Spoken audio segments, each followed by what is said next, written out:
दिल्ली से बड़ी खबर है और लोकसभा में नेता प्रतिपक्ष राहुल गांधी की मुश्किलें अब बढ़ गई है। वो कैसे, वो भी आपको बताते हैं। राहुल गांधी के खिलाफ एफआईआर वाले मामले की अब क्राइम ब्रांच करेगी जांच।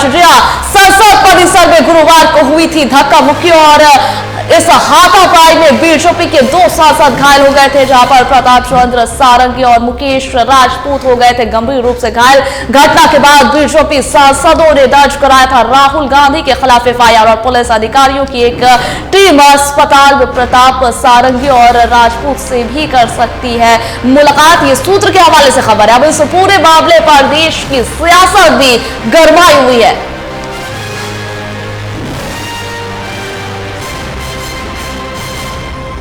तो बड़ी खबर नई दिल्ली से, जहां पर राहुल गांधी की मुश्किलें बढ़ती हुई नजर आ रही हैं। जहां लोकसभा में नेता प्रतिपक्ष राहुल गांधी की बढ़ सकती है मुश्किलें। राहुल गांधी के खिलाफ एफआईआर वाले मामले की अब क्राइम ब्रांच जांच करेगी। संसद परिसर में गुरुवार को हुई थी धक्का मुक्की और इस हाथापाई में बीजेपी के 2 सांसद घायल हो गए थे। प्रताप चंद्र सारंगी और मुकेश राजपूत हो गए थे गंभीर रूप से घायल, जहां पर घटना के बाद बीजेपी सांसदों ने दर्ज कराया था राहुल गांधी के खिलाफ एफआईआर। तो ये बड़ी खबर, जहां पर अब एक बार फिर से राहुल गांधी की मुश्किलें बढ़ती हुई नजर आ रही हैं। ज्ञात हो आपको कि पिछले दिनों संसद के बाहर धक्का मुक्की हुई और उसमें बीजेपी के 2 सांसद घायल हो गए। जी हां, बता दें आपको कि प्रताप चंद्र सारंगी और मुकेश राजपूत उसमें गंभीर रूप से घायल हो गए थे और घटना के बाद बीजेपी सांसदों ने दर्ज कराया था राहुल गांधी के खिलाफ एफआईआर और अभी इसी मामले पर क्राइम ब्रांच जांच करेगी, क्योंकि ये मामला क्राइम ब्रांच को सौंप दिया गया है।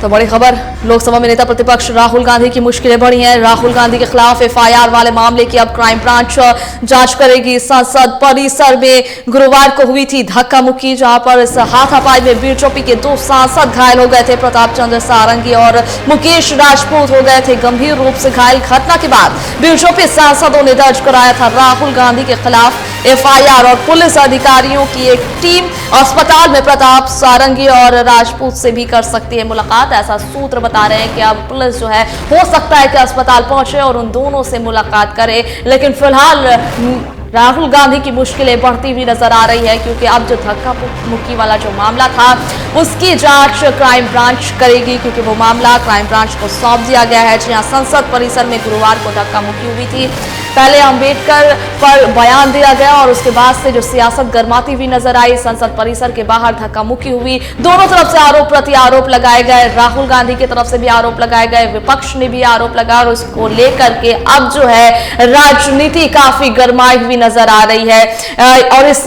राजनीति की गर्माहट दिल्ली के साथ साथ झारखंड में भी देखी गई। इस पर और भी ज्यादा अधिक जानकारी साझा करने के लिए हमारे साथ फोन लाइन पर सहयोगी समीर सिन्हा जुड़ गए हैं, उनका रुख करेंगे। समीर, देखिए, राहुल गांधी के खिलाफ जो एफआईआर दर्ज हुई थी, अब उसकी जांच क्राइम ब्रांच करेगी, क्या जानकारी? देखिए सभा, जो गृह मंत्री अमित शाह ने बाबा साहब भीमराव अम्बेडकर को लेकर सदन में जो बयान दिया, उसके बाद से जो विवाद शुरू हुआ वो अभी तक शांत होने का नाम नहीं ले रहा। वहां से विवाद शुरू हुआ, उसके बाद कांग्रेस ने गृह मंत्री के खिलाफ प्रदर्शन किया, उनसे इस्तीफे की मांग की गई। उसके बाद जो धक्का मुक्की कांड जो सदन के परिसर में हुआ, अति निंदनीय, उसको लेकर भी अब विवाद गहराता हुआ नजर आ रहा है। जिस तरीके से राहुल गांधी पे आरोप लगे, राहुल गांधी के खिलाफ जाकर अनुराग ठाकुर, जो कि केंद्र में बीजेपी की राजनीति के बड़े चेहरे हैं, इसके साथ ही बासुरी स्वराज, जो कि पूर्व विदेश मंत्री और बीजेपी की दिग्गज नेता रही सुषमा स्वराज की बेटी हैं, उन लोगों ने जाकर एफआईआर दर्ज कराया। और अब जिस तरह से ये एफआईआर क्राइम ब्रांच को सुपुर्द कर दी गई है, ये केस क्राइम ब्रांच को भी दी गई है, क्राइम ब्रांच अब मामले की जांच करेगी। हो सकता है राहुल गांधी को जल्द ही पूछताछ के लिए बुलाया जाए। जो हमारे सूत्र बता रहे हैं कि जो क्राइम ब्रांच की टीम है वो आगे चल के जो दोनों सांसद घायल हुए हैं उन दोनों से भी बात करेगी, साथ ही जो सांसद वहां पे मौजूद थे उन लोगों से भी बात करके वो घटना की जानकारी लेगी।